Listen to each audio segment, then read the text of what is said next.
that the right way to spell your name? Yes. Okay.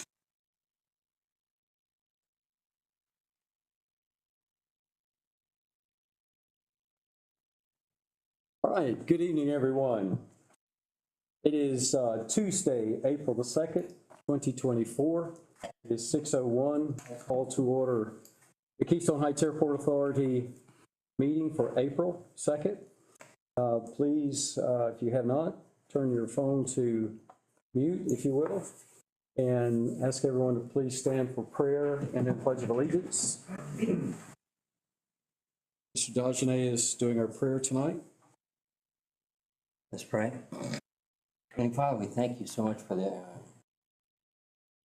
your kindness in bringing us all here together tonight. And just pray that you'll guide our thoughts and all that we do, and that we will make decisions for the airport and for the good stewardship of the airport tonight. Pray you just take us home safely this evening. In Jesus' name, amen. Amen. I pledge allegiance to the flag of the United States of America and to the republic for which it stands, one nation, under God, indivisible, with liberty and justice for all. Thank you. Please be. Mr. Kuhn, will you do the roll call, please? Mr. Kirkland. Present. Mr. Fryer. Here. Mr. Dagenet. Here. Mr. Ludwig. Here. Mr. Seymour. Here. Ms. Stahl. Here. All right, and just for the record, our guests tonight are Mayor Lodenhoff, Vice Mayor Christine Thompson, David Welch, Frank Host. So we're glad to have him with us tonight as well. All right, we're going to have City Manager Charlie Van Zant swear in our new board member and Mr. Ludwig, who got reappointed. So, Mr. Do it in front of the flags. Come over and, He started that again? yep. Okay. Yeah, It went away and now it's back. no, it's, So, you want to do it one at a time or together? Okay, would you hold that if you would like to use it? I don't think, but if you would just repeat after me, I won't say too many words in a row. State your name. I, Terry Hall, Do solemnly swear do solemnly swear that I will support, protect, and defend that I will support, protect, and defend the Constitution and the government the Constitution and the government of the United States of the United States and of the state of Florida, and of the state of Florida, and that I am duly qualified and that I am duly qualified to hold the office to hold the office under the Constitution of the state, under the Constitution of the state, and that I will well well and faithfully and faithfully perform the duties perform the duties of Airport Authority member of Airport Authority member on which I'm about to enter. on which I'm about to enter. So help me God. So help me God. Congratulations. Thank you.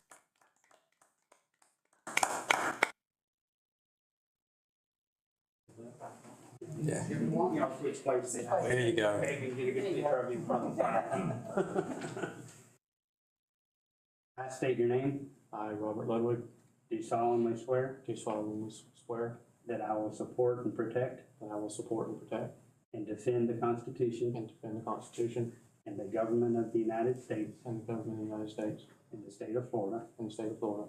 that I am duly qualified I am duly qualified to hold office to hold office under the Constitution of the state, under the Constitution of the state, and that I will well and faithfully and that I will well and faithfully perform the duties perform the duties of Airport Authority member of Airport Authority member on which I am about to enter. on which I am about to enter.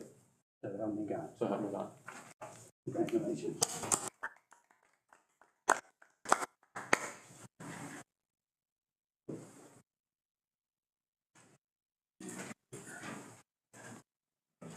Thank you, Mr. Van Zant, and welcome to Ms. Terry Hall. We're glad to have you on our board.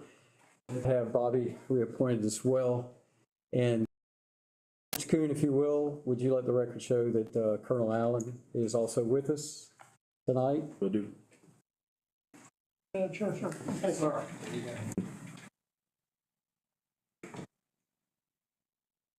Mr. Kuhn, do you have any public comment cards? Not. All right, moving on then to our first item The consent agenda, what you had received in your digital packet is the February 2024 financials, the March 5th, 2024 Keystone Heights Airport Authority Board meeting minutes, the March 14th firm workshop minutes, as well as the March 18th forestry workshop minutes.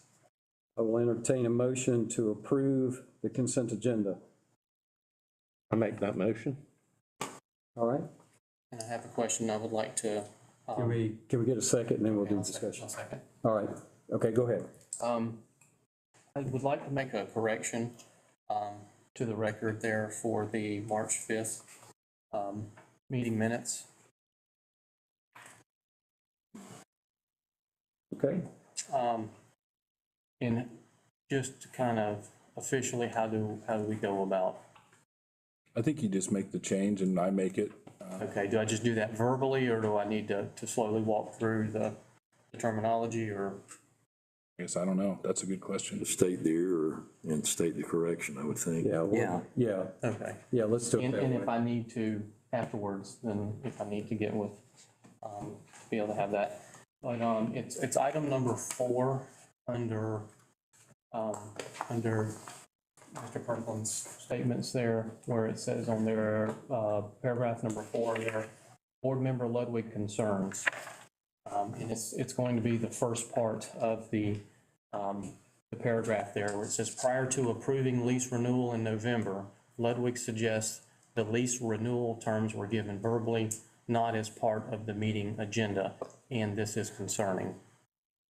I would like to strike that if that's the proper terminology for that, and have it corrected to prior to the vote for the appraisal in November, Ludwig suggests that that only partial lease information was provided to the board verbally, and that the full lease, including the full terms of the lease, were not provided to the board as part of the meeting agenda, and this was concerning.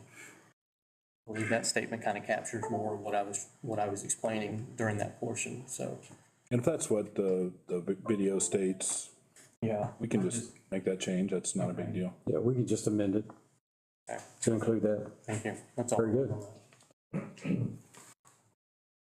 All right, so we have a motion and a second to approve the consent agenda. All in favor of the motion, say aye. Aye. Aye. Opposed, same sign. Motion carries. And Bobby, if you just want to give me a copy of that, I can. Okay.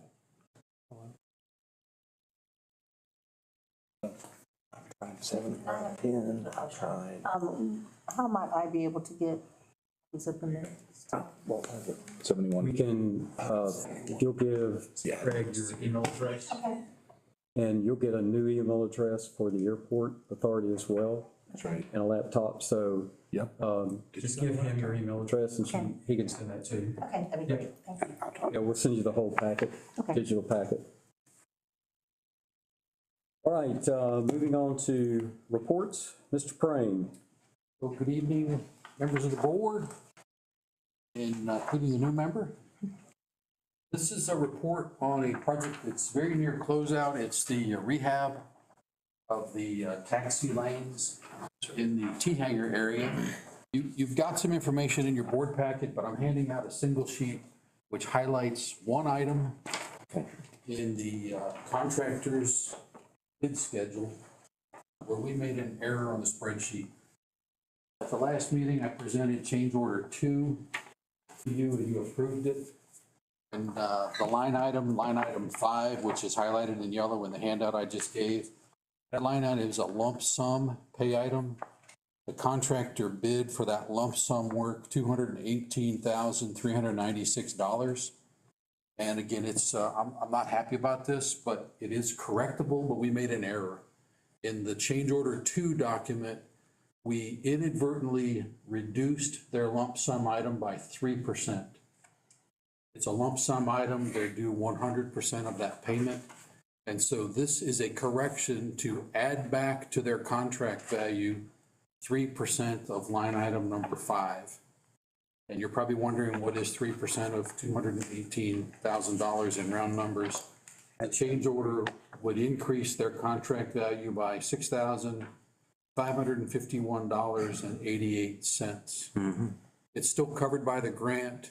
There are still FAA and FDOT grant funds to cover this. You're not out of pocket any money here. And you're still going to finish both grants for the project under 100% of the grant amounts.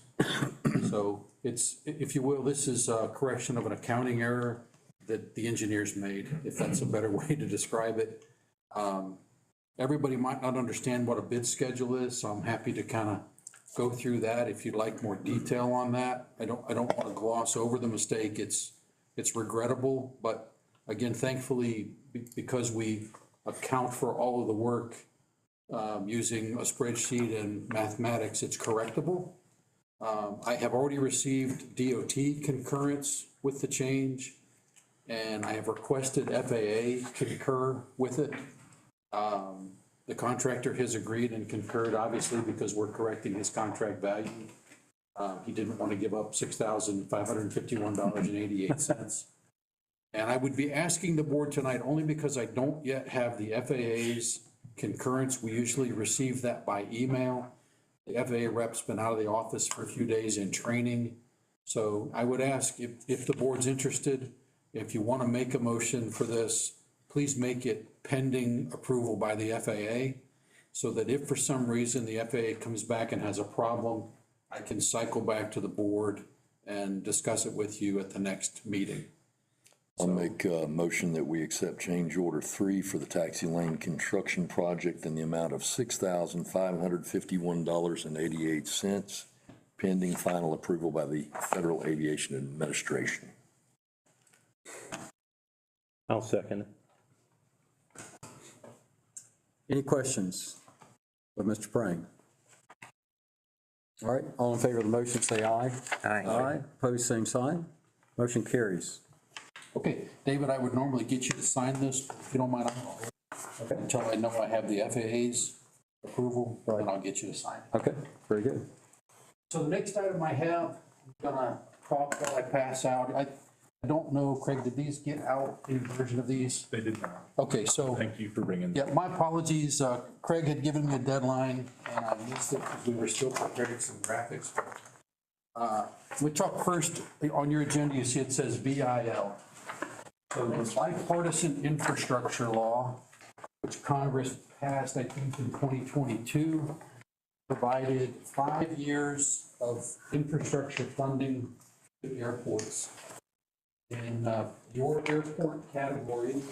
Want to see this? I can look at it. I've already seen it all. Oh, you got copies Yeah, I of have that? some extra. Yeah, that's right. He always does. So the bipartisan infrastructure law provided 5 years of funding to airports. The general terms of the BIL funding is you can use this funding for anything that's otherwise FAA eligible, but has a lower rank or priority in the FAA's funding system. So a good example would be FAA projects, you can fund a hangar project, but it's always so low on the priority ranking that money almost never goes to an airport or hangar construction. We rely on the DOT for that type of project because they have less restrictions in the way projects are ranked. FAA projects are typically funding safety items, security items, or other airfield-related pavement preservation. So there's never enough money to get down to something like this. But in the wisdom of Congress, the 5 years of funding was to give airports the opportunity at extra infrastructure work that I believe at the time they thought would generate economic activity, and that would be good.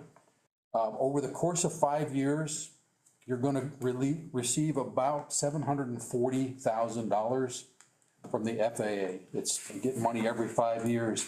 You can roll the money all together, put all 5 years into one project. That's what most airports of your size in Florida are doing. The first year you got $145,000. The second year, I think you received $144,000.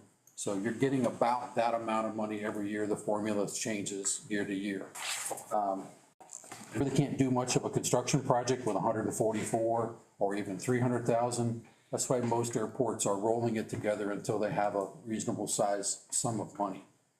So I'll just use 750 as a round number if that's okay. The FAA is funding 90% of a project. The DOT will fund the other 10%. So again, mathematics is our friend here. When you take 750 divided by 0.9, you get 833, 333 forever. So you have the opportunity to do a project that's worth about $830,000 with this funding.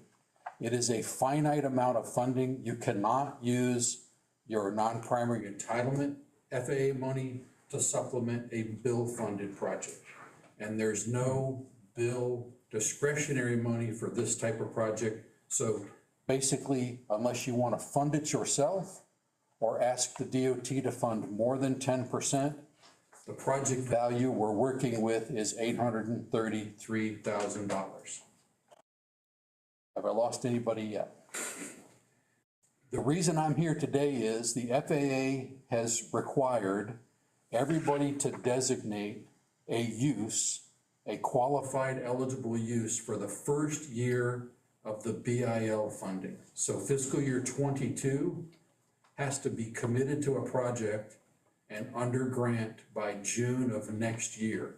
If it's not under grant by June of next year, your 2022 BIL allocation will be rolled back into a pot and given to other airports. So it's been important. We met with the FAA in January. They explained the deadlines to us. We got some feedback from them at the time about what types of projects other airports were doing, just as generating ideas. The project that's being suggested for BIL funding is a single, call it a bulk hangar, a corporate hangar, a box hangar. But I wanted to start with this graphic first before I tell you what I recommend for your bill project. So this graphic, figure 5.4, 5-4, this is from your current master plan, which was completed in 2016. And it's a zoom in, it shows runway 523, it shows taxiway A, your main parallel taxiway. And you can see that I've highlighted in red boxes or rectangles areas on the master plan that were identified for hangar development. So if you start on the right-hand side of the exhibit, you'll see two rectangles that are called potential future T hangar. There are two open slots in your T hangar area now that are sized, they're rough graded, they've always been intended for T hangars, and you cannot build a T hangar for $830,000. So that's not a candidate project. If you go far to the left, you'll see two larger boxes. One is a 3.1 acre parcel and the other is 2.7 acre parcel. That's adjacent to the College of Missionary Aviation, just to orient you to where that is on the airfield, down towards the 5 end of taxiway A. And those of you that know the airfield well, you'll see that this background is not accurate. It was in 2016. The hold pad was built differently. The end connector is actually built at 90 degrees, but suffice it to say, those two places on the airfield are available for hangar development. My recommendation is, because both of those parcels are in the 3 acre range, that you not develop an $830,000 hangar at that locations, because those sites would accommodate a larger hangar. You could build a hangar that is more like 100 by 100, 100 by 80, 120 by 80. You can get a bigger hangar on a 3 acre site, a hangar that would be worth more than $830,000. If you build one hangar in those locations, you'll kind of be forfeiting the other parcel, the other part of that parcel that would then sort of be an unusable remnant. So I would like to focus on the yellow and red box that's sort of in the center right of the graphic. It's just from where we are, it's just east of where the fuel farm is. And if everybody knows where the Potopow hangar is, possibly, you can see that in the master plan, there were 3 square hangars there. They're labeled on the graphic as potential future corporate hangars 80 by 80. The hangar that was built that fronts towards the east is actually a 60 by 60 hangar. And there is room, if you want to go to the second graphic now. First of all, does everybody know where we are on the graphic and on the airfield? If you don't, I'll come right around and try to point to it. Something that some of them may be able to refer to as Wayne's Retreat, the little pavilion we got down there. In fact, it's not labeled as such, but Wayne's Retreat is on the left hand of the blow up graphic. And I apologize for the wonky pink and purple color. That just means my printer's running out of ink and I'm too cheap to replace it until it's absolutely gone. So the printer ink was letting me down slightly. So where it says existing building, that's the That is Wayne's Retreat. pavilion there. Yes, yeah, pavilion. So what I'm proposing that we tell the FAA is we want to use their BIL funding, all 5 years, for a project to design and build a corporate hangar in this location. You'll notice there's a 50-foot offset from the back of the existing 60 by 60 hangar. 50 by 50 as a planning dimension is used because at 50 feet, we know we're far enough to exceed any NFPA requirements that might require firewall separations. You could build the hangar closer, but then you might have to build a firewall and that just costs extra money. So the simplest way to build one of these hangars is with standard pre-engineered metal building construction, light gauge metal framing on rigid frames, heavy steel rigid frames, and 26 gauge metal panels. You can insulate them for convenience, but if you have to build a firewall, 2 layers of gyp, 4 layers of gyp, cement block, that adds money to the project. So we set a 50-foot offset. We right now have the apron area, which is in the bluish color. That's set back from the taxiway an appropriate distance. The apron area is drawn there as 80 by 80. One way to economize on the project would be to build a smaller apron, maybe 60 by 80, not quite as deep as what's there. The building is drawn as an 80 by 80, but as we get into project development and budgeting, you'll see a note on the left that says the size of the apron and or the size of the hangar may be modified to meet the budget.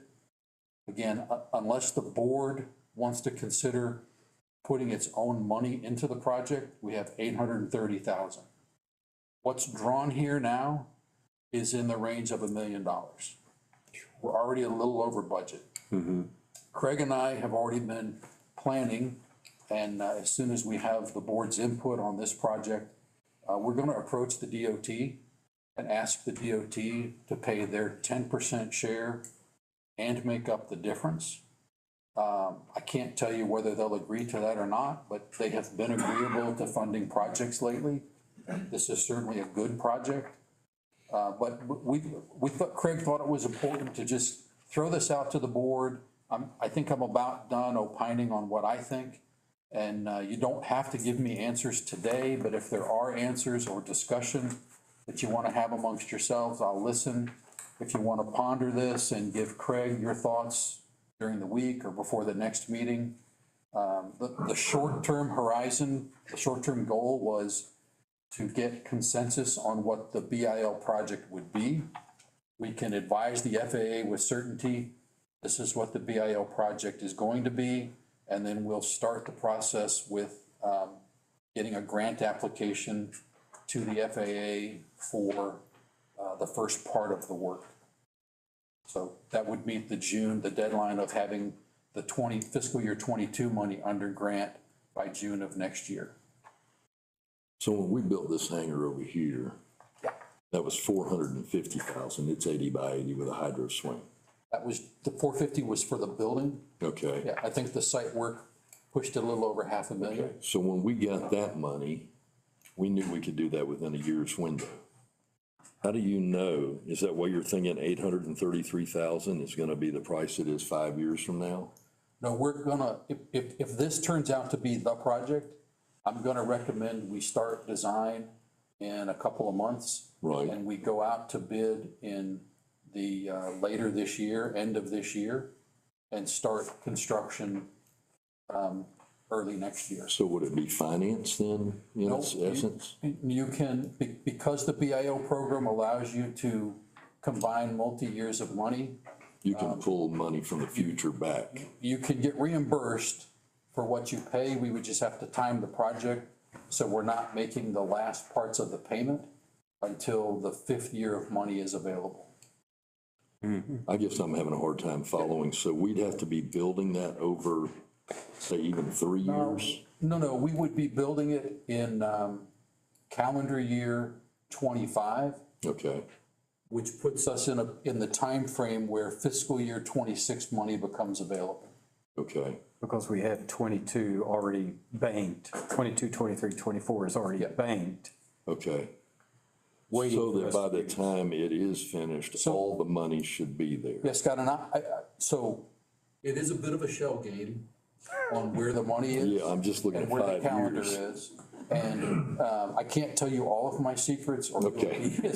but there's a difference too. The federal fiscal year starts October 1. Okay. The FDOT fiscal year starts July 1.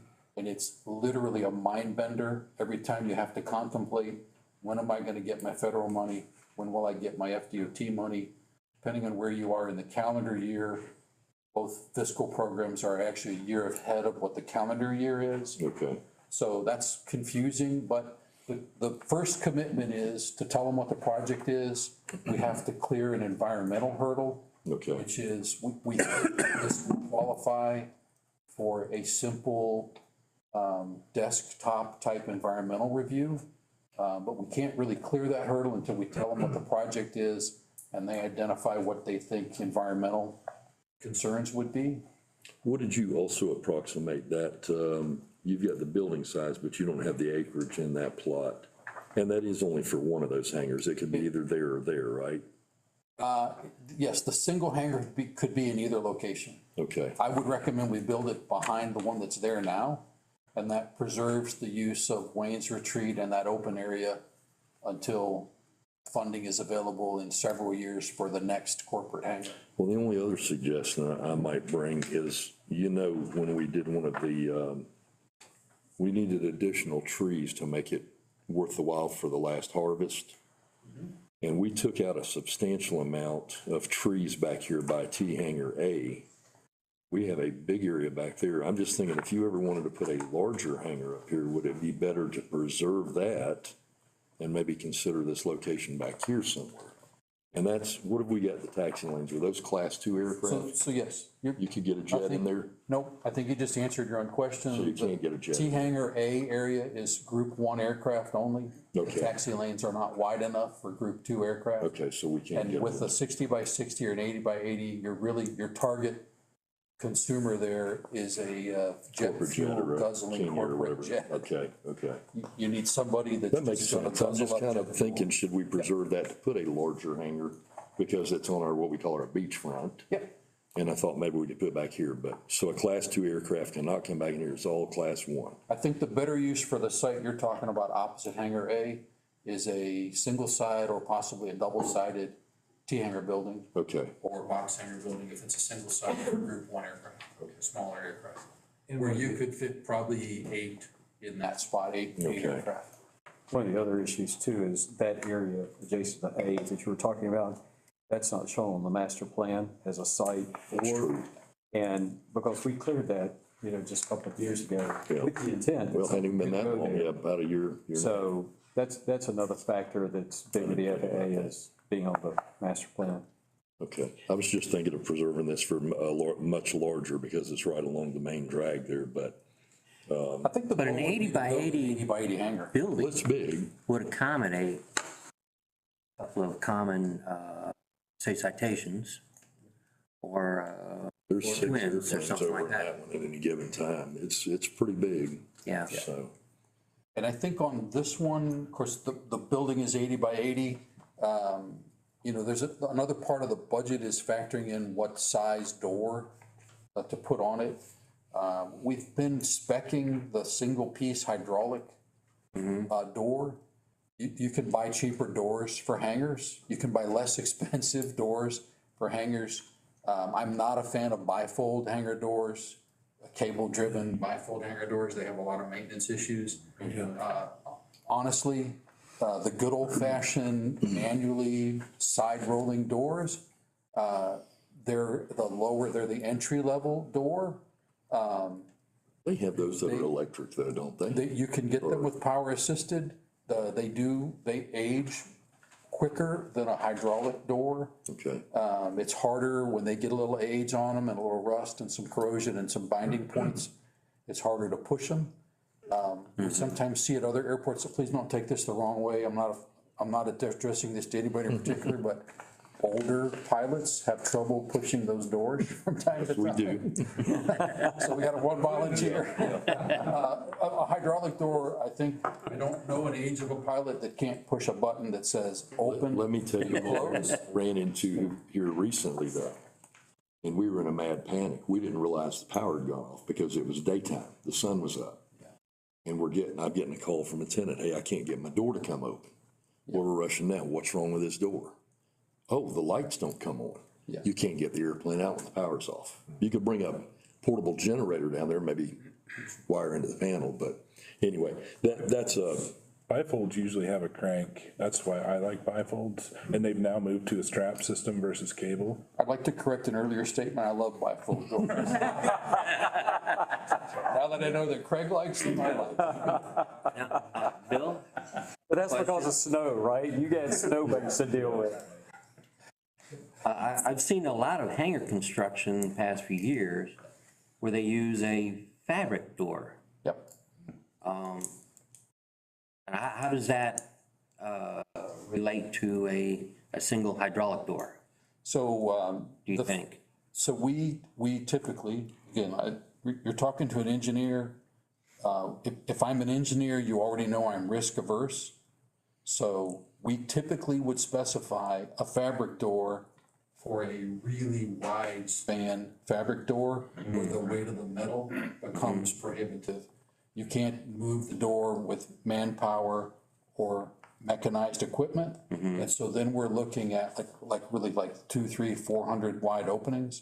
Those when we're looking at the fabric, either the accordion opening fabric doors, It rolls roll up. up. Yep. Right. We're typically using those for larger clear spans. It's not to say that they wouldn't be available for a 60 or 70-foot opening, but the market tends to, it would not be, maybe not as cost effective to apply a narrower door opening for a fabric type. Oh, okay. what's the wind load on that also? Is it less They meet the wind load. Yeah, than the 104? they do. Yeah. Okay, They well, may not survive a strong wind, but they won't fail because the building won't fail. okay. The structure is beefed up because you have to I think when you do that, we evaluate that structural opening as open as opposed to closed, because we can assume that during a high wind event, the hangar door is closed. And it's less uplift because the building's fully enclosed. So when is your deadline? Did you say June No, so by June of next year, next year? we have to be under grant with $145,000 worth of work. This, I'll give you, I don't have a hard schedule, but the shell game of the schedule and the money is, you have $145,000 in fiscal year '22 that has to be committed. I haven't run the numbers. I don't think our design fee for an $800,000 project will not be $145,000. It just won't. So if the project was bigger, you could start the design and that would meet your obligation to commit a full year. The only way to commit the full year of funding is to get the design done and get contractor bids in hand and have a construction contract for a grant prior to June of next year. So the way we're helping other airports schedule these projects is start the design late summer, early fall of '24. I think in your case, I would recommend you get a BIL grant for the design. This will give you more grants to manage, but then you would get a second standalone grant for the construction phase. And this will cover the environmental assessment and all that. Again, I'm hoping that if we stay with the project like this or very similar to this, the environmental work will be relatively small and will just be rolled into our design effort. Well, I think we can most of us can agree. I read somewhere, it was a report, maybe from one of the airport councils, that I think 76% of the airports in Florida have waiting lists for hangars. That's why I would recommend doing this versus literally anything else. Yeah. We We definitely, have a waiting list. Florida hangar space is a commodity, hot commodity, so. everybody's moving here. As an example, if you're looking for, I'm helping 6 other airports do this in the state of Florida, GA airports. The commercial service airports get this money differently, so that's a different scenario, but I do have one airport that's gonna replace their rotating beacon. But that's because their rotating beacon is pretty much defunct, and it's their highest priority. They also have 2 hangar projects in the next 3 years in their FDOT program. So there's, So for them, they're kind of looking to, hey, a good use of this money, and a beacon tower is only gonna use 1 year of funding. So they're gonna have then 620,000. they can put in more water fountains. I don't know what they'll do next, but there was a need for the beacon to be replaced and no other funding source. I have another airport that is repaving their entrance road, their parking lot, and expanding their parking lot. That's just a need they've identified that, again, the FAA, it's eligible. The FAA would never pay for that because it's a very low-ranking priority project. And it's not something that was already in their DOT program. They also have 2 hangar projects in their DOT pipeline. So as you know, hangar projects come through the DOT pipeline every 3 years or so. You have a hangar project, I think it might be in year 3 or 4. So this would be an opportunity to build a hangar earlier than waiting for your DOT money. And the DOT money will still come forward in the program and turn into a hangar project in a couple of years. Mr. Chairman, would be out of order if I offer a public comment. Go ahead. Oh, okay, sorry. I didn't know rules. It regards the fold up versus the sliding doors and so on. My experience with the sliding doors, because of the space between the track and the door and so on, was that on any given visit to my hangar, I would spend half my time sweeping out sand and spiders. Yeah. The fold down doors seal better, and it's just a much more pleasant experience. I don't know what the difference in cost would be.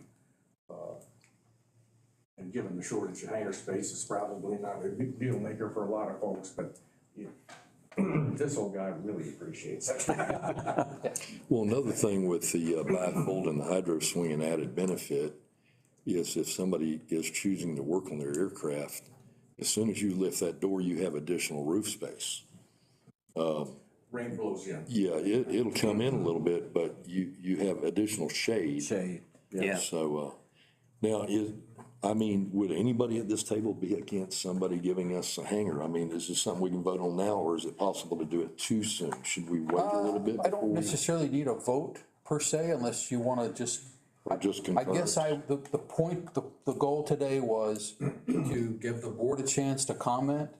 And again, it's April. If we don't tell the FAA until the middle of May, hey, with this, we're gonna move ahead with this project, I think we're still okay.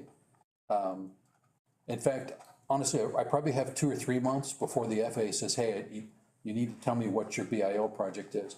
For those of you who know what the inner workings are, I've already entered this project into the JSIP program. JSIP is a web-based database of funding requests that the DOT and the FAA both use, joint automated capital improvement program. It's a system that the DOT Aviation Office in Tallahassee maintains. I have privileges to your airport account because I do a lot of the you've already updating put a in there. placeholder in I've already put the project in as a placeholder. Okay. But that was just so that the FAA could see that we were moving on their request to identify a project. It could just as easily be taken out of the program, or it could be just as easily moved out to year 2040, and it's just in there as a future project. Okay. So I did designate it for fiscal year 25 funding because I wanted the DOT to see, hey, we think we're moving forward on this and you need to get your 10% in that bucket.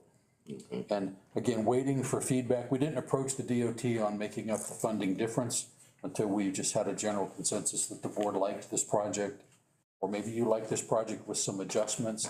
It's not, honestly, the choice about a door, the size of the hangar, I don't need to know that today. That's something we can determine once we actually get into the design and start evaluating design considerations.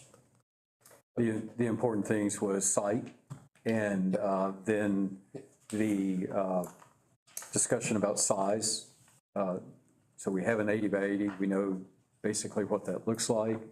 And with the idea that depending on funding, and if the state would come up with any additional, whether that cost has to change. So that was the main thing. And the primary thing, as Bill said, we've got to show some action that we're getting a project in the process so that we don't lose that 2022 funding that we've already accumulated. So I think we bring it up in our May meeting for action. Craig, if you'll just put that on the agenda for the May meeting. And in between now and then, Bill gets any more information, you guys have any more input, thoughts about it, then we can address that with Bill, share it with Craig, and he could share that with Bill. And then in the May meeting, we'll just take action. And people can also look at the site down there, give everybody a chance to go and look and see where the building would be placed. And Bill, I have a question real quick as far as the site goes. With where the design is showing here like this, because I know it looks a little different from what it kind of appears on this one.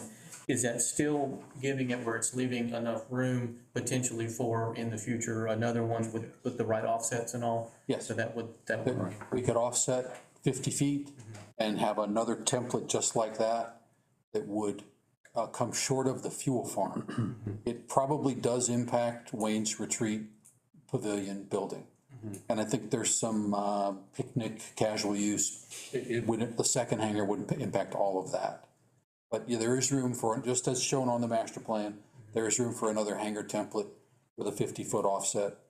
I'm actually, the fuel farm is a noticeable fixed object. There's actually a ditch there. We have to stop development before we get to the ditch. We could pipe the ditch, but again, that's just extra money. Water runs in open ditches free of charge. When you pipe it, it costs you money. Yeah. So I'm usually not a fan of piping a ditch unless it's the only option. And we always knew Lane's Retreat would go away at some point. All it was is, that used to be the old maintenance building. And so some of us pitched in, fixed it up, splashed some paint on it, made a little camp area. But we were always warned, it won't be here forever, so. And to be clear, there's no funding identified anywhere for the second hangar that would fit in that spot. Right, yeah, I was It's just way saying, out. as far as future goes, that you still have available land available for future hangars if possible, if that does come available. That's correct. Thank you. Yep. And I admittedly, I blew past some acronyms in there, and for some of you, I showed you an old master plan graphic that you've probably never seen before. So you might have questions, funnel those through Craig, and Craig and I together can answer those for you. Ready for the next item? Yes, sir. Okay, I have one more item. I'm still talking about FAA funding now, but I'm switching to your non-primary entitlement funding. You get $150,000 of non-primary entitlement funding every year. And the next project identified for use of your FAA entitlement funding is a master plan update. So I thought it would be helpful to show you a timeline of the master plan update task and the way that that would come across your board agendas in the next few months. So when we do a master plan, we set out to do, it's really one task, but it's three things. There's a master plan update. The master plan is predominantly a textual document that evaluates airport development over the next 20 years. We look at 3 time horizons, year 1 to 5 short-term, year 6 to 10 midterm or interim, and year 11 to 20 long-range planning ultimate condition. You're always looking at a 20-year time horizon. Along with that is the airport layout plan. I think I just used, I used ALP. Airport layout plan is what that stands for. The airport layout plan set is 8 to 10 drawings. This isn't one of them, but anyway, this is a depiction of your airport layout plan. This particular one is showing from the previous master plan, short-term and mid-range projects. The ALP set also includes things like evaluating your approaches at all 4 runway ends for obstructions, evaluating your airfield lighting and nav aid components to make sure they're up to standards. We evaluate all airfield geometry, make sure everything meets current FAA standards. And the process of evaluating standards and safety and airfield compliance items is to identify any projects that need to come into the program to fix geometric anomalies or things like that. The third component of a task like this is updating your Exhibit A property map. All three of these things were updated in the 14, 15, 16 timeframe. The last master plan was completed and adopted in maybe February of 2016. So it's about a 2-year process. Both the FAA and the FDOT will review and approve all three of these components at the end of the process. We have already started preparing a scope and a fee proposal. We expect to have that in draft stage by May 17th. The goal here is to meet the FAA deadline for submittal of a grant application for fiscal year 24 funding, which we expect to be in early June. They haven't released that deadline yet, but it's typically somewhere between May 15th and June 15th. The way the federal government, the way the FAA works for your entitlement funding is you submit a grant application in June and you typically get the grant offer in late August or September. And then you can start the project as soon as the board accepts the grant, executes the grant documents. We typically would start a project like this in November or December. So the timeline then is between now and your June board meeting, we'll be working with Craig. We have a meeting hopefully next week with FAA and FDOT staff to discuss some nuances of what the scope of the master plan will be. And we'll be presenting a fee proposal for review to the agencies, airport staff, and eventually to the board before your June 4th board meeting. The hope would be that we could get the documents all prepared and ready for the board to review and approve by your regularly scheduled June 4th board meeting. It's typically, we try not to induce off-cycle meetings if we don't have to. One of the rules for the FAA is any task over $100,000, Craig will have to get an independent fee estimate. He'll approach another airport engineering and planning consultant in Florida who's familiar with this type of work. They'll review our scope and they'll develop their own fee proposal independently, and their fee proposal has to land within 10% of ours, or a subsequent negotiation occurs to close the gap. The FAA requires that 10% gap before they'll move forward on a project. Again, down at the bottom, you'll see the funding plan. Funding, FAA will fund 90%, the FD will fund 10%, and the overall budget in the funding database right now is set at $650,000. I didn't follow my bullets exactly, but probably the last one that you may want to know about, again, the process takes about 2 years. We will have a number of stakeholder meetings and presentations to the board, and we're required to have a certain number of public meetings to give the public a chance to comment. So the board will have opportunities along the way to be informed of progress on a periodic basis. So, anybody have any questions? I blew through that pretty quickly, but the goal is just for you not to be surprised in June when I come back with a proposal for $607,000 for a 2-year project. And that project could be any project or one that's already been specified? I'm referring to the project as the master plan update, AOP update, Yeah. and Exhibit A. Okay, so that's the project The itself. project Yeah. will be the review and update of all three of those components. I assume, I don't know this to be true, but I assume all new board members will receive the master plan. Again, it's dated 2016, it's got some age on it. It's available, I know Craig has it, it's in PDF format. It's come up some here recently, but I don't know that, I've never seen a copy of it. Okay. personally. You have it handy, or would you like me to re-up it to you? No, I Put can, it fresh in your email? right now. Oh, it's, I was gonna say, I don't think, 500 pages. I don't think I've ever received a copy.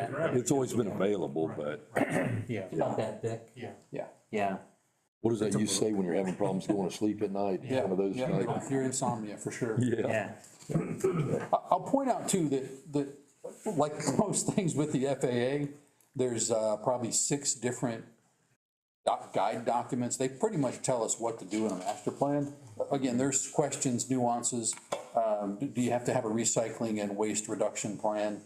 They don't require that at every airport. We're gonna ask that question. There's often a question about what level of detail has to be included when the property map is updated. So we'll get answers to that. Obstruction surveys, I think we know what to do on that, but there's a pretty costly element of a task like this, which is flying aerial photography, rectified aerial photography, so that obstructions, trees, and other obstructions in all of the airport environment can be identified. Your last compliant obstruction evaluation on record was 2008. My guess is when we started the previous master plan, the FAA reckoned 2008 was close enough to 2014 to be an accurate representation of obstructions, but clearly at this point, 2008 is very out of date for your obstruction data. No one should think, though, that you have obstructions, because I know airport staff is constantly evaluating airport obstructions. You get an annual inspection by the DOT, and he uses a handheld device, and when you have obstructions, you cut trees. So one of the good things here is most of your close-in obstructions are on your property and you have control of them. So, and you have a pretty good process in place with the jurisdictions around you to be notified when somebody wants to build a tower, a communication tower that might impede your airspace. So I think that will be a part of the task for sure, an obstruction survey. Any questions? You've now learned 2 nights in a row that if you ask an engineer to talk about engineering, it can take a while. So don't do that again. You know what you're asking for. Worse than a politician. All right, thank you, Mr. Prang. Ms. Whitney is not with us tonight. We do have an item there. Craig, were you going to address that, or you want me to address the resolution? You can address it. Okay, so as we mentioned in a previous board meeting, that Craig had mentioned that we had received approval for funding of the new gate and the fencing work that needs to be done on the new access road. So Mr. Prang with AECom will be taking that project on to do the design work and then prepare bids for that as well and handle that whole project. We have received approval from the FDOT for the full amount. We have a resolution. It's resolution 2024-05. And I'll just read the descriptive part of it. Design and construct new fencing and gate for the new western access road at the Keystone Heights Airport. The Keystone Heights Airport Authority is eligible for and has requested a Rural Economic Development Initiative ready waiver pursuant to Florida Statute 288.0656. And the FP number for this public transportation grant agreement is 436-362-3-94-24. That is in the amount of $200,000 to complete this project. I make a motion that we adopt resolution 2024-05 for fencing project number 436-362-3-94-24 in the amount of $200,000. A second. All right. We have a motion and a second. Any discussion or questions? All right, all in favor of the motion, say aye. Aye. Aye. Opposed, same sign. Carried. Very good. Thank you very much. Question. Yes, sir. So,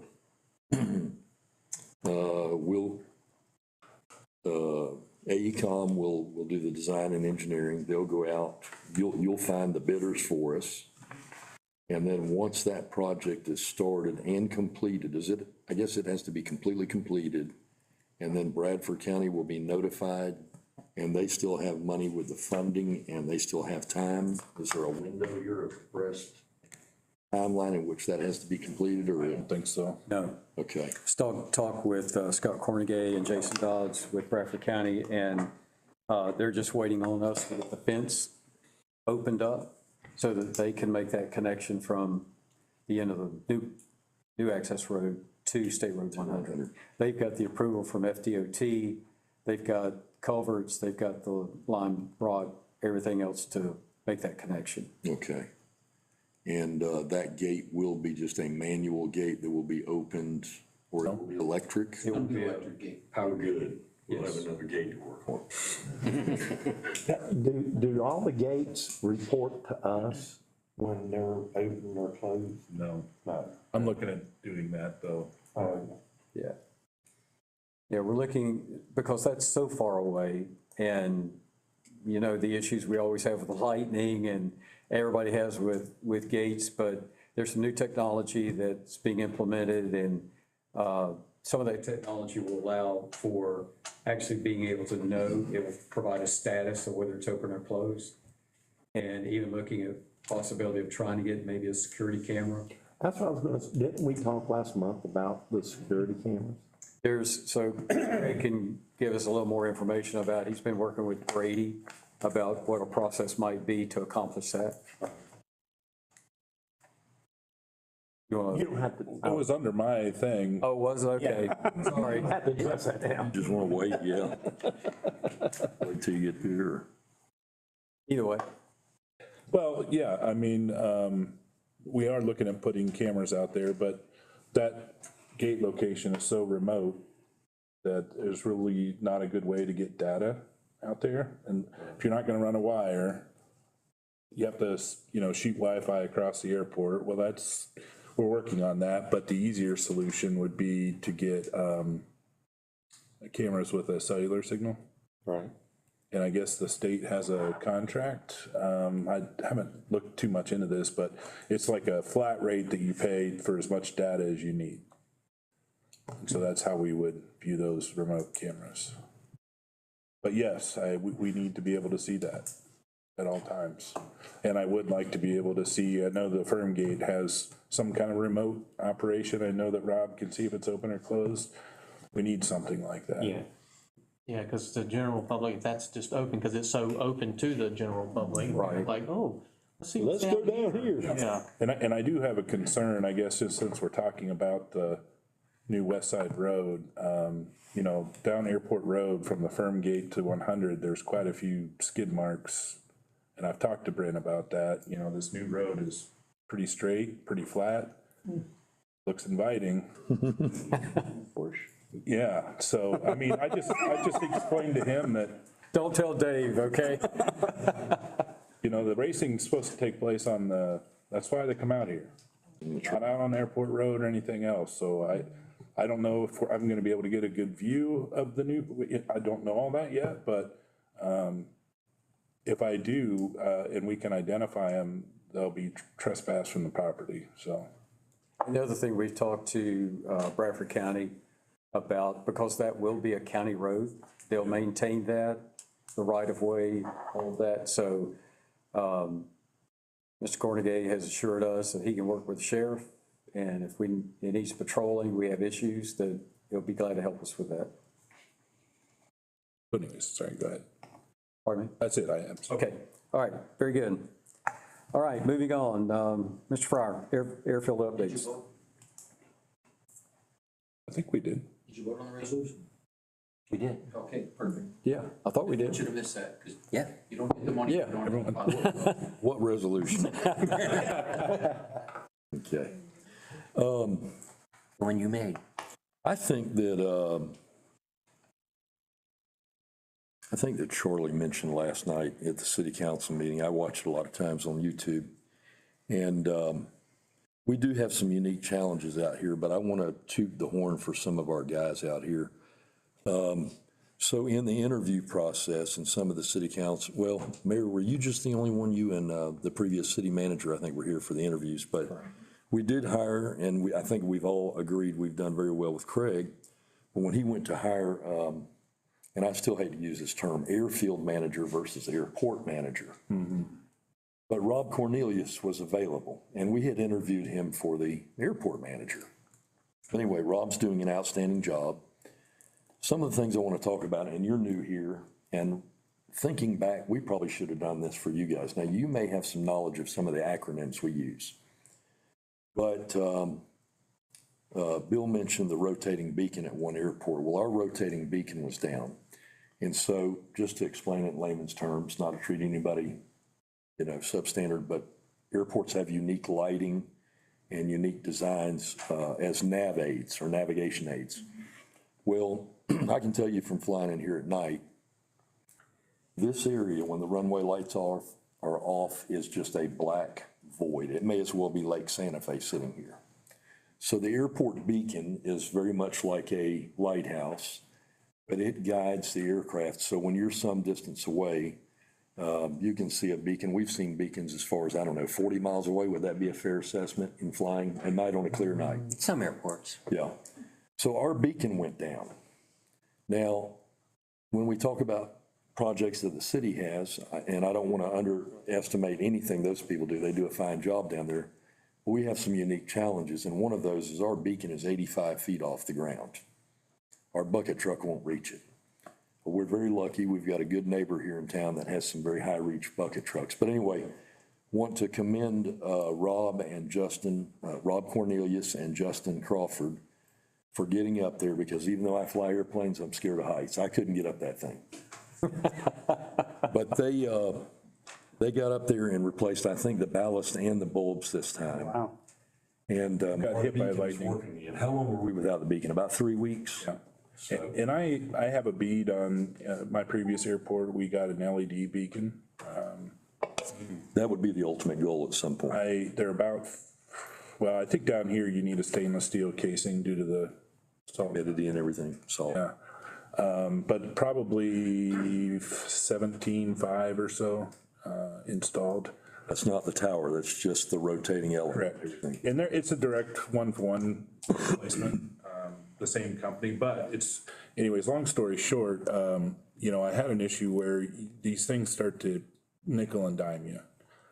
And anytime you're trying to send electricity through like a spinny thing, it takes extra parts and expensive. And so I'm monitoring that closely. I told Rob we need to keep track of how much money we're spending on this beacon, because we can just go buy one for X amount of dollars. So, Well, and that's one thing I wanted to elaborate on. So because of the efforts of our employees, I'm gonna guess if we had to hire a technician to come here, I'm thinking that would have been every bit of $2,500 to climb up there and fix that. If that may not even be including the parts. That's transportation, get here and whatnot. So, well, we would have to pull the contractor from Georgia, TCA, I think. yeah.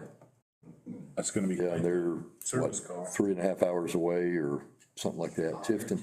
So, yeah, So, it's a half a day to get here. so kudos to those guys. I just want to make sure everybody knew that. The other thing is, did I see Tom out there? Did we just have our AWAS inspection? Yes. Okay. So that was accomplished. So the AWAS, what is the AWAS? That's our Automated Weather Observation System. You may not know it, but out here in the field, if you're ever out on the porch, there's a little antenna out there in the field there, and you think, what is that thing? That thing has lasers on it, it has humidity sensors, it has temperature sensors, and what it essentially does for the pilots is it allows us, while we're in the air, approaching the airport, to determine if it's safe. In other words, if the cloud ceiling is low enough, it's shooting lasers up there to determine where those cloud bases are at, what the dew point spread is, which dew point and temperature is what creates fog. If the fog comes in, we're in trouble. The other neat thing about it is if you watch Channel 4 News in the morning out of Jacksonville, like I do, a lot of times when you see the temperature at Keystone Heights, that's what's giving it to them. That is part of a network the National Oceanographic and Atmospheric Administration uses as just part of their network. So anyway, just had that done. Something I did not know, I don't know if you knew this, there is a marker out there, a monument, that tells exactly where north was. And I guess I've been mowing over it for the last few years and didn't know. But they had to locate that thing. So we've got that. That keeps us in compliance. PAPI lights are another thing they work on. These are a little more complicated because they're beams of light. That stands for Precision Approach Path Indicator. What that means is when the aircraft is coming into land, they have a series of focal points that miraculously, it's kind of like a magic trick. If you're a little bit too high, it changes the color through the prism. And so if it indicates white across all four lights, or in some cases there's just two lights, white means you're too high. If all four of them are red, we say you're dead. If it's red over white, you're all right. So things they do out here are critical to safety and navigation for aircraft coming and going from our airport. That's another thing they work on. One thing that Rob did, I don't know if it was at Craig's instruction, but we've got all new hanger marker decals on the hangars now. You can tell if somebody says go to B2, you can find it. A lot of times you have to go up there and look real close because they're all faded, so great job on that. We had a ram on one of the doors that started leaking. When I say a ram, the hydraulic ram. We were talking about these hydro swing doors. They have these big piston rams, and it just pushes hydraulic fluid, and it just kind of opens the door up like an awning almost. I'm going to estimate if we'd have brought a technician out here, not only that, but the downtime. Those guys, I looked at it, I didn't know how they were going to get it down. Quite frankly, I don't know how they got it down, but they got it down. They got it to a hydraulic shop, got it repaired, probably saved us $1,000. They're doing a lot of this stuff on their own self-initiative, so I just want them to be appreciated. Something we've never had before. We've never had a tail wheel tow bar. A lot of places don't use them. Most airplanes have tricycle gear, meaning they have a nose wheel, and we have a universal tow bar, if you will. It's like almost like a tongue on a trailer, but it's portable. You take and you can clamp it on various ones. Well, I had some old steel laying around, and we looked at a design that Aircraft Spruce sells, and they wanted like $600 for it. I gave Justin the metal, and voila, we have our own tow bar. And it's heavier duty than anything Spruce. It takes 2 minutes or more to pick it up. So, but anyway, we've got a tail wheel tow bar. So that's pretty much that. I did want to mention, and the only reason I say this, and if you want to elaborate on it more when you get to your point there, Craig, was the Snowbird Classic. This was IAC Chapter 89. It's an aerobatic club. I'd venture to say most of the airplanes on the ramp, wouldn't you say most of them were $500,000 up? Probably thereabouts. Maybe some less, but did we ever get a final count? Was it like 18 aircraft? I don't know, no. I'm going to just say 15 to 18 aircraft showed up, maybe as many as 20. This year was better. Last year was a little bit of controlled chaos. But the players, I thought, did pretty well. They do pretty much take over when they come in, but there was a fee assessed to them for the use of our facility. Not any single one of them bought a lot of fuel. They'll typically take on 10 or 11 gallons of gas, but depending upon how many times they go up their routine, one airplane may go up 5 times that day, and you multiply that by 20. Do we have any statistics on the fuel sold? Do you think it was maybe a couple of thousand? It was quite a bit, actually. No, I don't have, but it was a lot. So it benefited the airport having them here. And one of the days over here, I counted, I think, 20 cars. So the public did come out and watch, and I think they really enjoyed it. And I understand you live nearby. I don't know if you heard all the but that's what was going on. So they had a really good time, and it was great. The other thing is the first of MHD Rockland's fire tankers has arrived. I don't know if y'all have seen it over here, but it's on the ramp in front of their hangar. The difference between it and the P3 is it basically has a big belly pod on it, which is part of the tankage and the plumbing.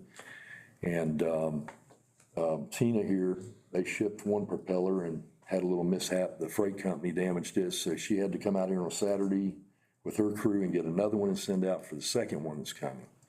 So there will be another one, don't know an exact, but you're thinking of the next 30 days maybe? So, anyway, we appreciate Rockland being here and the contribution they make to our airport, certainly. And the final thing I've got, because I didn't see Mr. Dagenet, he didn't put it under aviation education. But we had a surprise visit. Well, first off, we had the, well, why don't I let you talk about that? But I will tell you what happened. Was it Monday the kids showed up? Yes. This week? Yeah, we had a group of kids show up here Monday. I was pulling in and Rob says, can you? Rob just told me about it this morning. And these kids just showed up from one of the Christian academies for a field trip, and we didn't even, they didn't call and make an appointment. They just showed up. They were supposed to go to the, CMA? yes. College of Missionary I think they just went to the wrong place. Okay. So they got a free tour. Yeah. That's, we took, Rob wanted me to bring my airplane up here. I said, I can't, I said, how long are they gonna be here? He says 15 minutes. I said, I gotta warm up the airplane, get it out of the hangar. I said, bring them down out here, the hangar. So they had a good time. And then you and I did a field trip, was it 2 weeks ago now? With the Heritage Yeah, Girls? yeah. Or Heritage? American Heritage Girls, and I forget which church that they're through, but it's northeast of town here. Okay. They're kind of like a Girl Scout group, but it's through the church. Through the church, yeah. And they had a blast, and They did. There was about 14 young girls I would say from so. ages 6 4 probably, to or, 14. okay. 4 to 14. And they were a very nice group to have out here, and they were They very asked more attentive. questions than the teenagers from the high school. These little girls did. And they were good questions. They were Yeah. very good questions, so. And then I'll let you talk about, and I'm done, the upcoming ones we have Thursday and Friday, if you want to share. Well, yeah, this coming Thursday and Friday, we are going to participate with the high school. Thursday, there's a group of junior hires coming out here. And then Friday, there's a group of senior high students coming out as part of their field trip day. So we're going to be introducing them to the airport. So us and Rockland is participating as well to give them a little introduction to aviation. Is that through Keystone High School? Keystone High School. Is that the Embry-Riddle kids that are taking Embry-Riddle dual enrollment or some other? I think No, it's this is career day, actually isn't it? through the CTE, Okay, got it. Career Tech Education arm in the high school. Familiar. Yeah. Yep, so it's fun. The only thing that to me is frustrating, but in my early years, I grew up in the Duval County school system in Jacksonville. And when we went on a field trip, it was like a day-long event, or 4 or 5 hours. These kids here, I think they're gonna be going to the bank, they're going to Clay Electric, and they're coming to us. Yeah. So we've got exactly 41 minutes, 39 seconds, and so we have to rush them through it. But what we try to do is bring some airplanes up on the ramp. And at least in the past, I'll put 2 in the front seat of mine, we'll have another one, and we let them get in and move the controls and show them a little bit. But the planes they like the best are the big ones. That's where they want. So anyway, it's a lot of fun. If anybody wants to come out Thursday or Friday and help, Yeah, we'll give them a little introduction about the airport and about aviation. And we put together a little handout for them. And then we'll give them a tour of the small airplane and the big airplane. Very good. All right. Thank you, Mr. Fryer, Mr. Dagenet. Moving on down, Mr. Seamer. Thank you, sir. The first thing I would like to bring up is to adopt the forestry management plan. I'd like to make a motion that we adopt it and add it to our master plan for the airport.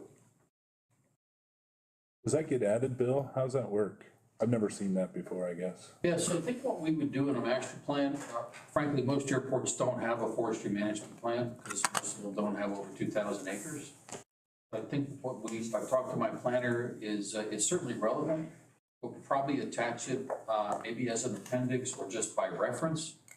And then we will make sure to cross-coordinate so that neither one of the plans is conflicting with the other, that we're Right. not proposing reforestation, for example, in an area that has near-term development.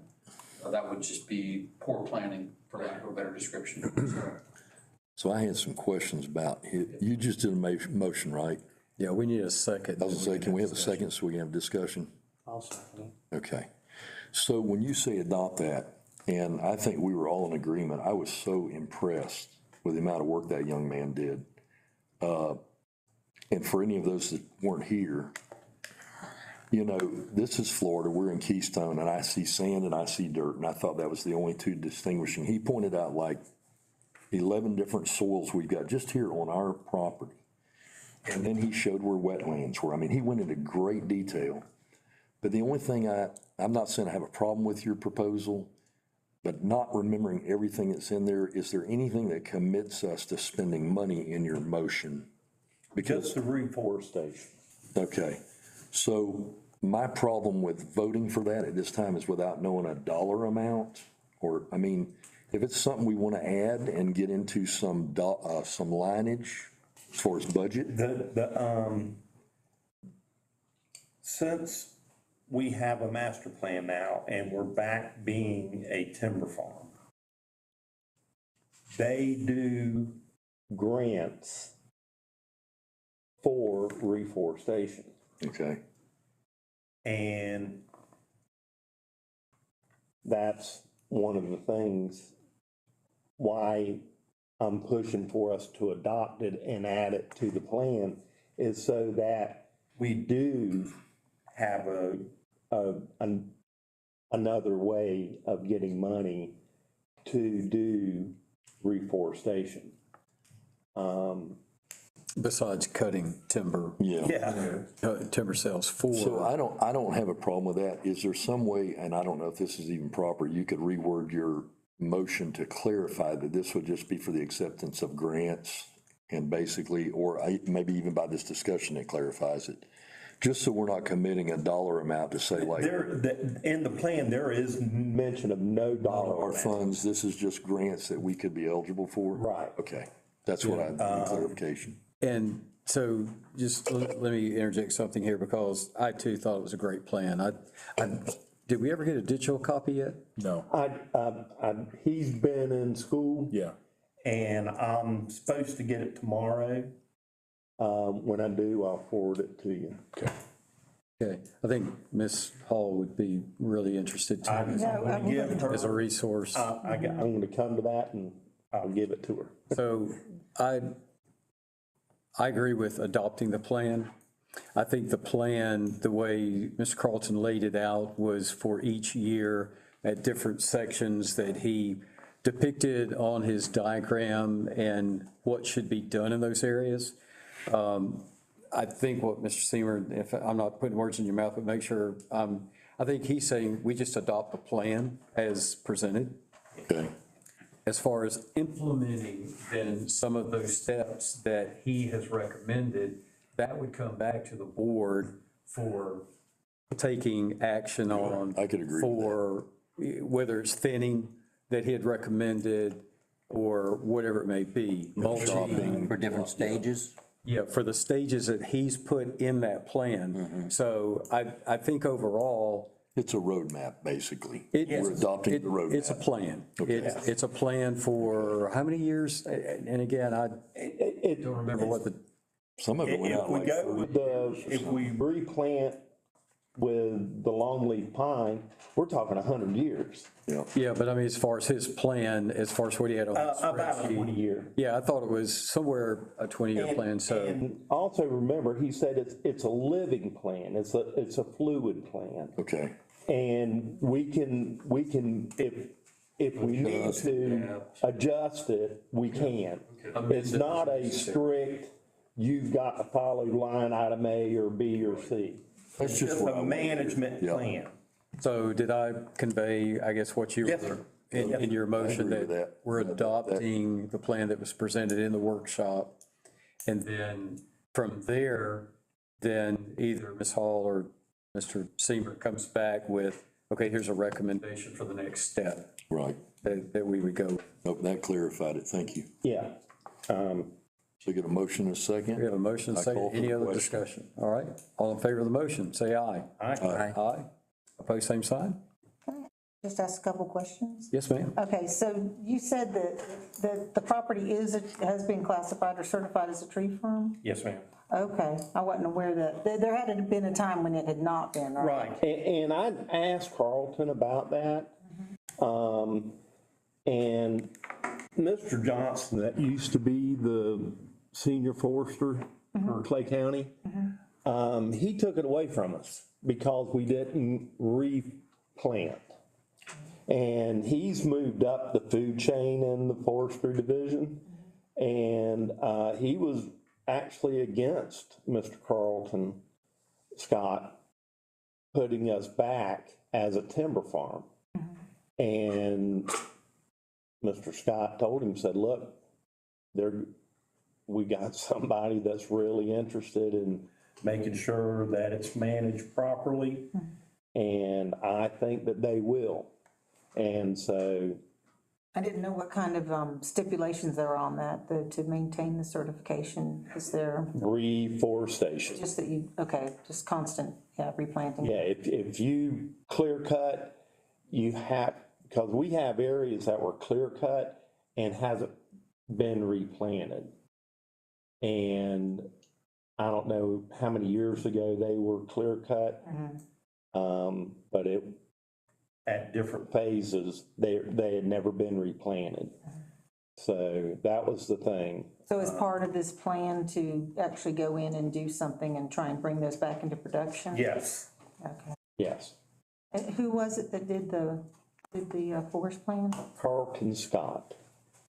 He's the senior forester for Duval and Clay County. Okay, With a Florida Forest Service, Right. correct? okay. Right. Oh, one more question. So whatever plan you come up with is generally, it's based on what the landowner objectives. There's no like wrong answer or whatever for any of that. Do we have some spelled out basic objectives that we want for the management of the timber? We did, we talked about it, Carlton and I talked about it, and as, We rode around the property and we rode around a couple, 2 or 3 times. and he looked at it, and he made recommendations. And then with our master plan, he had a copy of it, and so that he could timeline stuff. And so everything, was basically, his configuration on the timeline was in correlation with the master plan we had.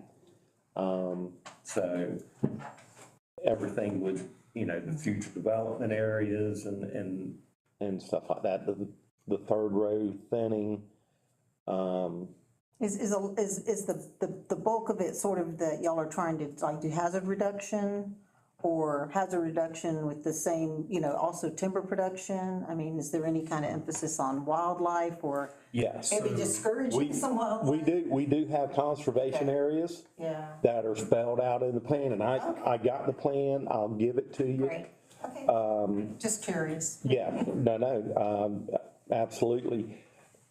The wildlife is being taken care of. And we have conservation areas marked out. I'd be interested to look at that. That sounds neat. One thing, if I may say, and I have to give Rex credit, he has become an expert in a short period of time. Well, I think you have. I think you've educated all of us.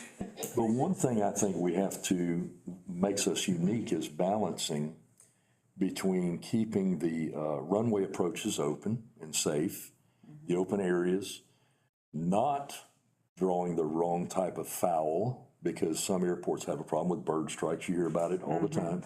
So it's a little bit different than just having a forest down here on 18 somewhere. Yeah, it's unique. So it's going to require a balance, but I think we all want to see, and it's income for the future. I mean, it's that, and it's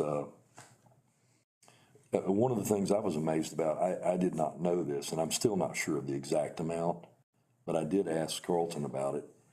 And one of the guys at the firm told us that the average pine tree can soak up to like 600 gallons of water a year, just one tree.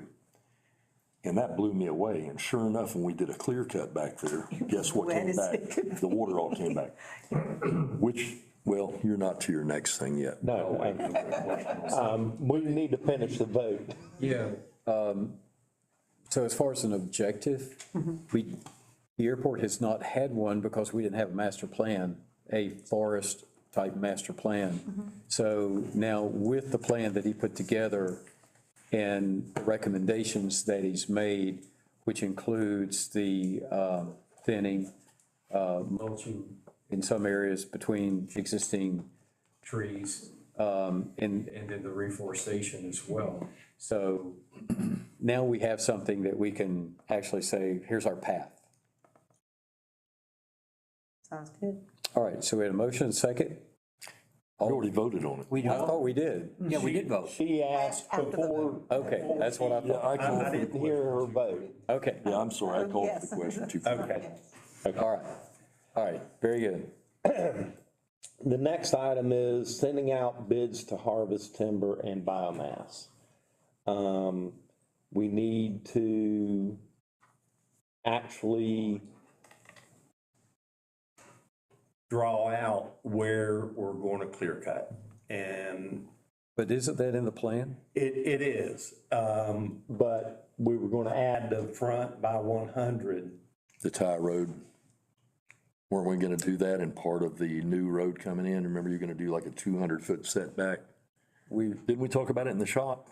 Yeah. Workshop? Yeah, but we actually had talked about clear cutting all all that across. Yeah, are y'all talking about like the area up there? And on the left side of the entrance road. And you're gonna do Oh, on some both up sides of here, the or we're gonna do some up there by the front. Yeah. Right. And then you're gonna come across here even. right, and the planted pine area, yeah. And do that as one Project, as Carlton told me, Enough to get them The mobilized. more land you have to harvest, the more bidders you're going to get, which means you're going to have more people. having to bid higher. If you only have a Small tract of land, you're only going to get one, maybe two bids, and We've had it where they don't even wanna show up before, Yeah. I think.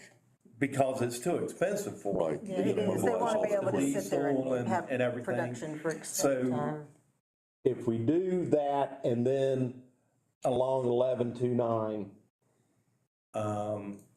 we had talked about it, right, at the workshop, of clear cutting it behind 1129 for the future development.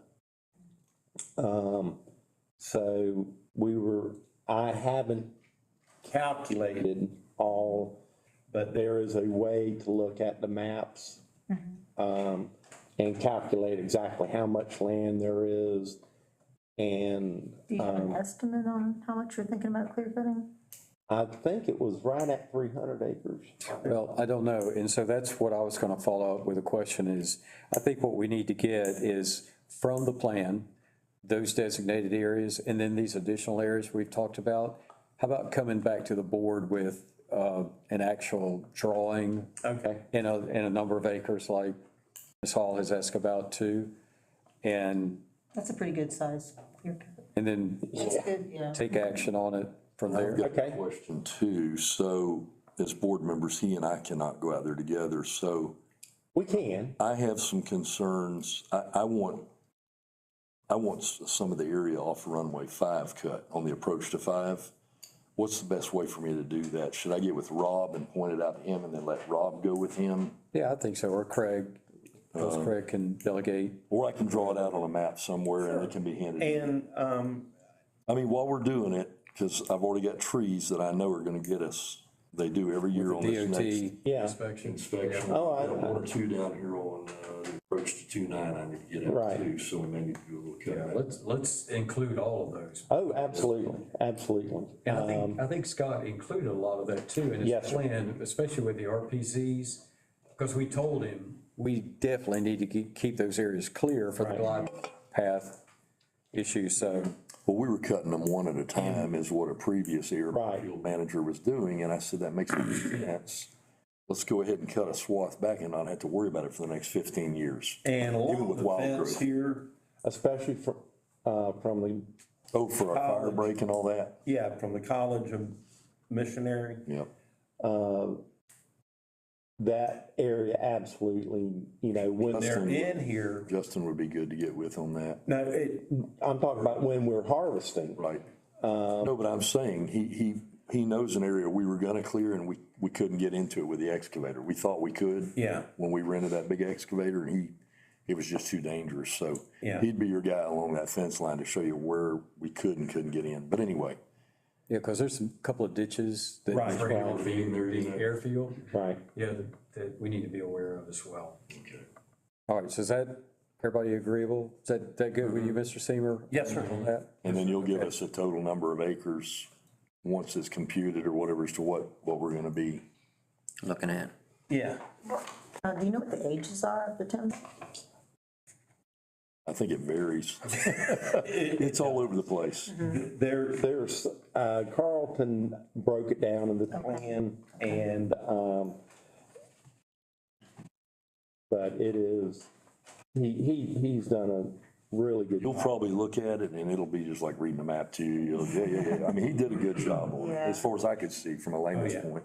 So when it comes to bidding it out, are you gonna hire someone to come and cruise the timber so that you know? No, that'll be up to each bidder. Okay. To come and. Probably would want to know some kind of idea, because there can, depending upon, and would you sell it as lump sum or the pay as they cut? I mean, are you gonna do it by product? Are you gonna do it all as a composite bid?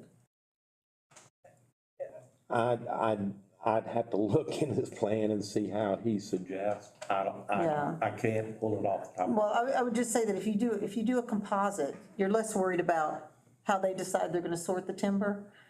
But in that case, you really need to know what you have, because there can be quite a bit of difference between grade material and pulpwood. Well, Scott said in the workshop that he recommended us hiring an independent cruiser. Right. Because the logging crews aren't going to give you the best price. No. They're going to lowball it. So he had recommended that in the workshop. I do remember that. Yeah. I definitely recommend having, that can make a big difference in the amount of money that comes back to the airport. Would you have some resources, some contacts maybe? Yeah, I can check Okay. and see. I'm gonna go out of sequence because I gotta go down and use my phone and the computer for the mulcher quotes. The next thing I'm gonna bring up is the Barnes fertilizer. Oh, yeah. The 10-10-10 for a ton. I think that's your copy right here. I think, I've got one, yeah. And what is the fertilizer for? We're gonna do an experiment down here on that carpet grass. Okay. I knew we had talked about that in the workshop. I was just curious if that's what it was. Yes, sir. Okay. It was like a minimum investment to just see how it did and if Right. it'll create a. And if it takes off, That carpet grass, it reseeds, and we could possibly save the money of seeding, with the carpet grass just by having it come up and mowing and it falling in. to the other areas and taking off. It came out at $880 for a ton. And the other was imazapyr, and that is 4 SL. And it is $350 for 2.5 gallons. That's a concentrate, right? That- Yes, and he recommends 0.5.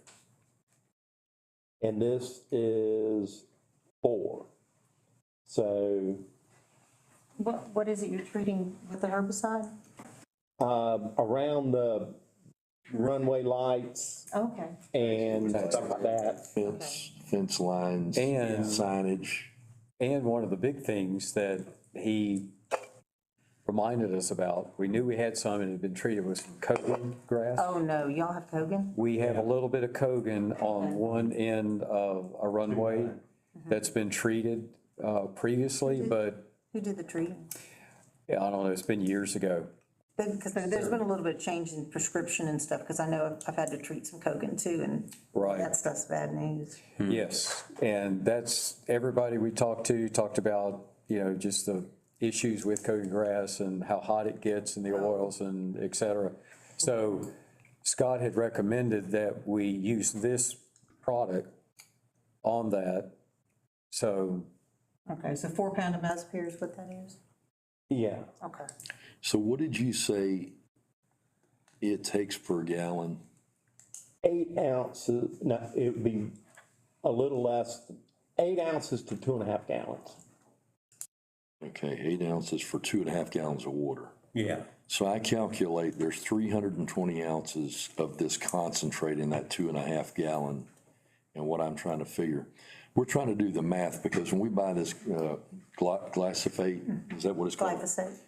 So we were buying it from Tractor Supply and we were paying it was over $50 for a 2.5 gallon. And then I found it online when Mike Scherbach was still here. We could get it down to, I think, 16 something a gallon. But what I was talking to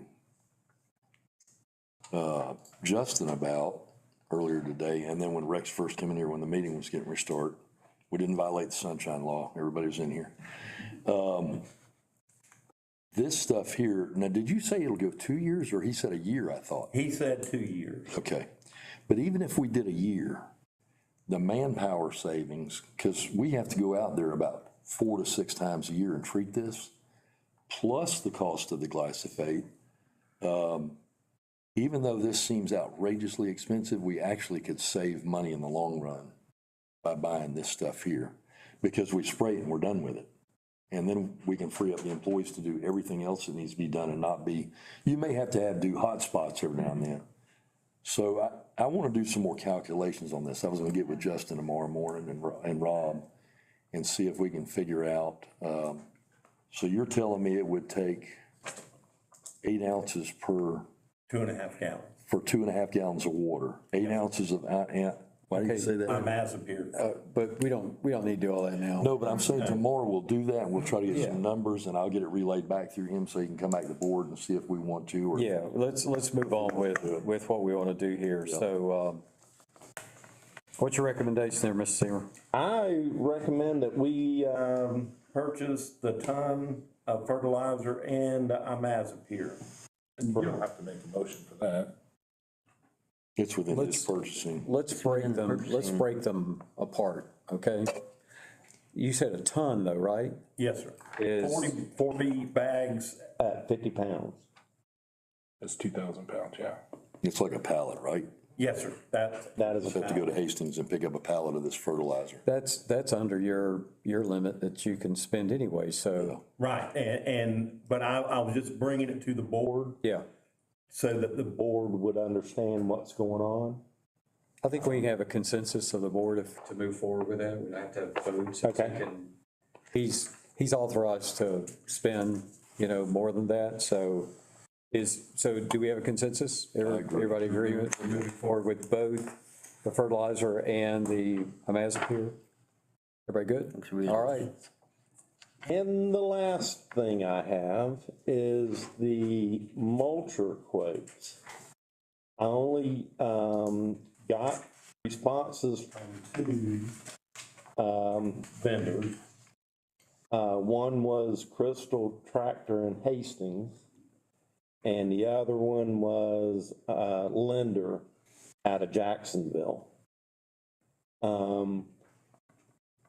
The bid from Hastings came in at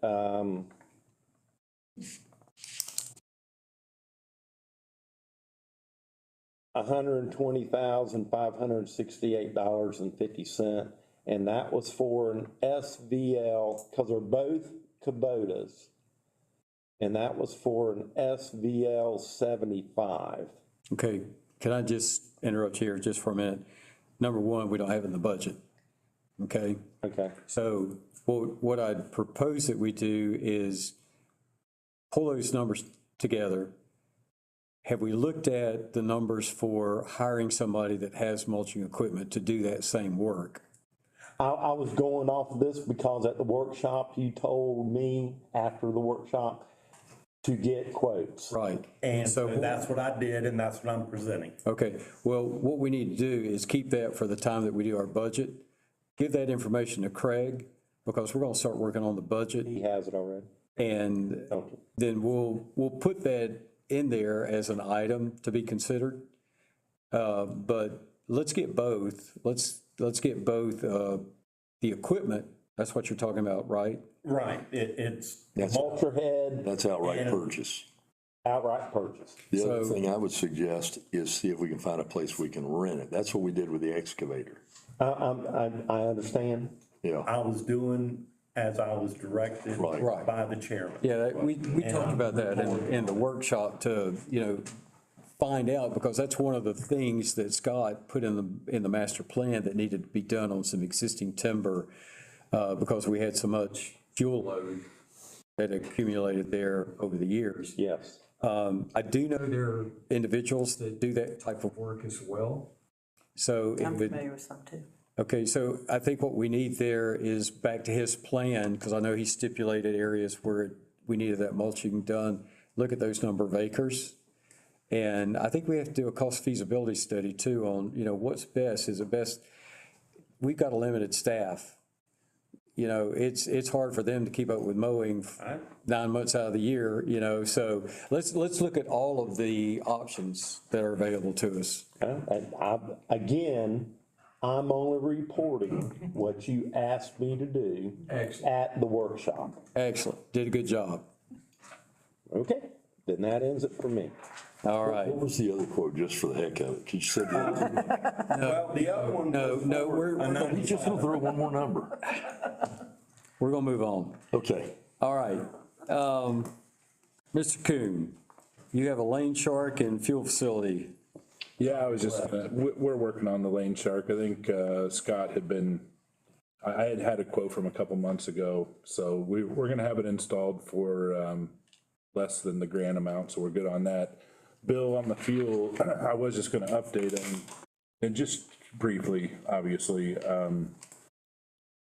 how far off are we to get a bigger project scope? I think we're probably 2 months from having that. I have a draft. And the other, just quick, go ahead, sir. You can move on with the lining, I think. I was gonna ask you that. Okay. Yep. I don't think that will deter any of the plans we have for the rehab of the whole facility. So part of that fuel facility project was relining the jet tank because it has rust inside and the filter's picking it up. So I have a quote from a gentleman that says he can do it in 7 to 10, maybe 14 at the most days, depending on weather. But the epoxy has to cure. We have to drain the fuel out of the tank, and we have to time it with ESG because a 5-hour flight from them pretty much empties our fuel truck. So there's just a lot of factors to consider there. And not to mention, we have to schedule with contractors, and he has a sub that he works with, so there's just a lot of moving. We are working on getting that resolved here this summer. I'll answer your email. I apologize. No, it's all right, it's When I fine. saw it on the agenda, I thought I forgot to answer. That's okay. You can move on with that. That won't corrupt the rest of our design test. Okay, that's all I got. All right, very good. Colonel Allen, good to have you. Nothing, sir. Thank you. I appreciate the invite. Good to be here. All right, thank you very much. Mr. Van Zandt, city updates. Lots of exciting stuff going on in the city if you're into buying old Chinese restaurants. Today, I signed a purchase and sale agreement. Scanned and emailed it over to CB Isaac Realty, so the city has bought that corner property there. We're actively pursuing relationships, influencing, pestering, however you want to think of it, Florida Fish and Game, DEP, everybody that we need to partner and pay attention and clean out culverts, creeks, et cetera, to get water flowing as it should once Black Creek project commences. I'm doing a lot of infrastructure stuff in the city. Just a lot of things needed updating. It's no different. Any other organization, if you don't drill down to the bedrock every 5 or 10 years, you really don't know what's there. And it's just, we're freshening a lot of things up, website, meeting agenda templates, creating a new org chart, writing job descriptions, all this stuff that I'll bring to the council in the next month or two to kind of make us look and operate like the professionals that we have employed down there. So that's all, unless there's any questions. I did want to ask if we could piggyback, or if you'd share the information. It was mentioned last night about action items list to track agenda items and projects. I think maybe Councilman Lewandowski asked for that, and just curious, when you get that developed, if we might be able to incorporate that here as well, just to make sure things that were on the agenda don't get forgotten and dropped off. So Right. I appreciate Everything's in one of about half a dozen of these right now. And I'm put it in a spreadsheet. All right. Thank you, Mr. Van Zandt. Board member comments. I just want to say congratulations to Craig. This is 6 months of service that he has been with us.